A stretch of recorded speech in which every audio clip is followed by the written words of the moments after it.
लगता है corona virus इतनी आसानी से दुनिया छोड़कर नहीं जाएगा। अब ब्राजील में कोरोना वायरस के 2 नए वेरिएंट सामने आए हैं। अब इन दोनों वेरिएंट से संबंधित मामले ब्रिटेन तक पहुंच गए हैं। आपको बता दें कि ब्रिटेन में ब्राजील से आए कोरोना के दोनों वेरिएंट से 6 लोग बीमार पड़ चुके हैं, 3 इंग्लैंड में और 3 स्कॉटलैंड में। अब ब्रिटेन में सरकार और प्रशासन उन लोगों की तलाश में जुटी है जो इन 6 लोगों के संपर्क में आए थे। ब्राजील से जो 2 कोरोना वेरिएंट ब्रिटेन पहुंचे हैं उनका नाम P1 और P2 है।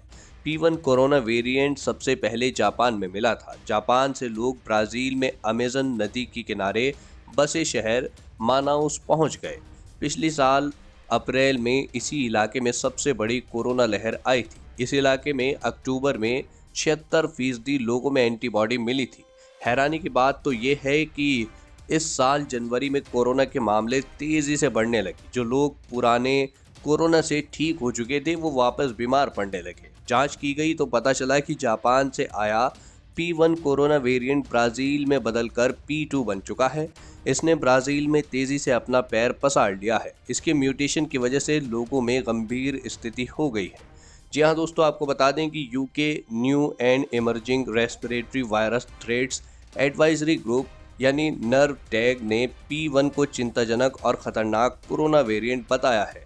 यह ब्रिटेन के कैंट और B118 की तरह ही संक्रामक है। साथ ही साथ इस पर दुनिया में इस समय उपयोग में लाई जा रही कोरोना वैक्सीन असरदार नहीं होगी। आपको बता दें कि UK new and emerging respiratory virus threats advisory group के मुताबिक P1 वेरिएंट में 17 खास तरह के अमीनो एसिड्स, 3 जेनेटिक मटेरियल खत्म हुए हैं, 4 म्यूटेशन हुआ है और एक 4NT इंसर्शन है। जी हाँ दोस्तों, इतने ज़्यादा भयानक बदलाव आज तक किसी और कोरोना वेरिएंट में नहीं देखे गए हैं। P1 वेरिएंट K4170, E484K और N501Y तीनों वेरिएंट के साथ मिलकर लोगों को संक्रमित कर रहा है। P1 का E484K वेरिएंट ज़्यादा डराने वाला है। दक्षिण अफ्रीका में मिला कोरोना वेरिएंट इससे काफ़ी कुछ मिलता जुलता है।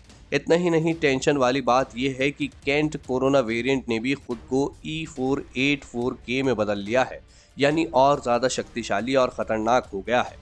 अब कैंट वेरिएंट इस म्यूटेशन के बाद कई कोरोना वैक्सीन को धोखा दे सकता है। जी हाँ, अब लोगों को ये डर लग रहा है कि कहीं P1 यूरोप में महामारी का रूप ना ले ले। अभी तक P1 के मामले कम आए हैं, कुल 6 मामले ही सामने आए हैं, 3 इंग्लैंड में और 3 स्कॉटलैंड में। लेकिन पुराने कोरोना वायरस की वजह से बढ़ती जा रही सख्ती की वजह से नया कोरोना वायरस संक्रमण तेजी से फैल नहीं पा रहा है। हालांकि वैज्ञानिकों और हेल्थ एक्सपर्ट्स का मानना है कि P1 वेरिएंट के संक्रमण का पता लगा पाना बेहद मुश्किल है, क्योंकि ये किस वेरिएंट के साथ मिलकर लोगों को संक्रमित करेगा ये बता पाना मुश्किल है। ये किसी भी कोरोना वेरिएंट के साथ लोगों को संक्रमित करने के बाद और खतरनाक म्यूटेशन के लिए शरीर को मजबूर कर देता है। दोस्तों, फिलहाल इस वीडियो में इतना ही। देश विदेश की अन्य खबरों के लिए आप चैनल को सब्सक्राइब कर सकते हैं। धन्यवाद।